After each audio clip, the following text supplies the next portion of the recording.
大家好，我係 Curtis。咁啊，新年祝大家新年進步，萬事勝意啊！港股今個星期咧，終於出現個比較似樣啲嘅調整啦，對整體大市咧，反而有機會就係一件好事嚟噶。不過咧，有報道就話咧，美國準備針對啲中國嘅高科技企業咧實施禁令啦。我哋可以點樣見招拆招咧？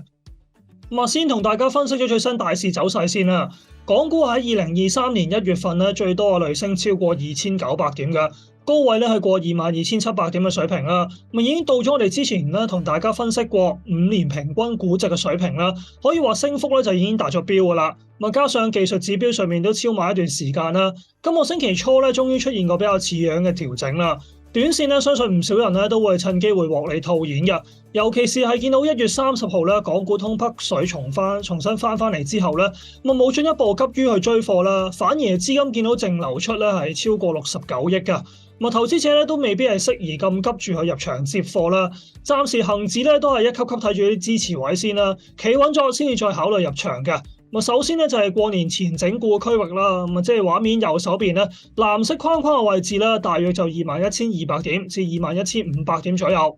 再對落一級咧就係橙色線嘅位置啦，即係1月初個上升嘅裂口位嘅，大約就喺20,950點左右啦。如果急升之後出現個調整，得到呢一啲支持位嘅話咧，未嘗就唔係健康嘅表現嚟㗎，後市咧有機會可以再次上望。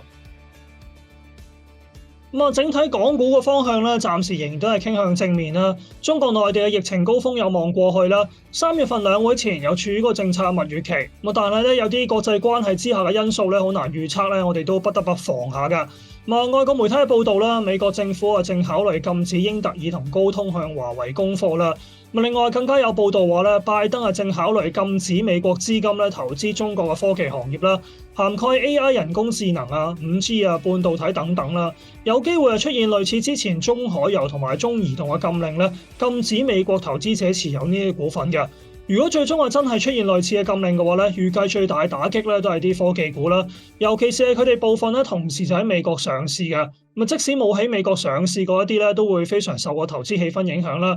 而家消息暫時係好初步嘅階段，但可能咧先引嚟一啲獲利盤啦，有啲資金會趁住消息咧去 take profit 嘅。配合翻頭先提到大市都有機會回調嘅話咧，如果有大型科技股由低位揸上嚟咧，唔需要即刻俾佢嚇怕咗嘅，但係不妨考慮咧分住就鎖定啲利潤先嘅。如果沽咗啲科技股，可以考慮換馬去邊咧？臨近業績期啦，加上大市就喺相對高位啦，可以留意翻啲防守力比較高啦，有機會派高息、業績增長咧又比較穩定嘅行業啦，好似啲中資電信股咁㗎。我哋一再都分析過啦，電信股近年嗰個經營環境好轉啦，競爭係趨於平穩，5G 升級咧都帶嚟啲收入嘅增長啦，而且啲新業務好似數據中心啊、雲服務等等咧，都係啲新嘅增長動力嚟啦。而家三大電信股嘅股息率咧就大約介乎5.5厘啦，去到8.2厘嘅。未來如果盈利再有增長咧，有望都再提高嗰個息率嘅。特別留意住啦，三大中資電信股咧，其實就而家已經喺美國嘅投資黑名單之上啦。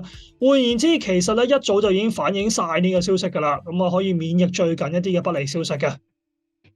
最後咧，再睇睇觀眾嘅問題啦。關於個美國嘅息口走勢啦。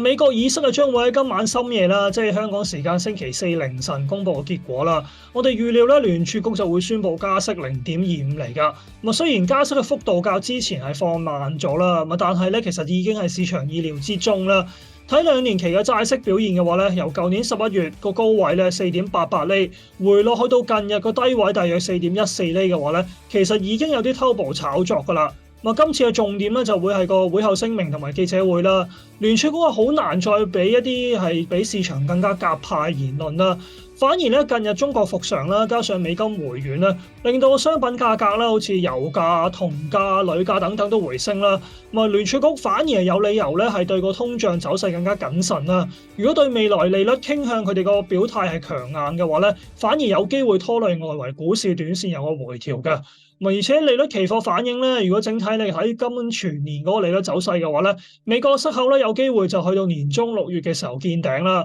有機會就喺年底11月或者12月嘅時候先至掉頭減息啦。不過即使要留意住啦，下半年就算係提早減息嘅話咧，到時可能都未必係好事嚟嘅，因為意味住咧聯儲局可能因為經濟衰退被逼出手嘅啫。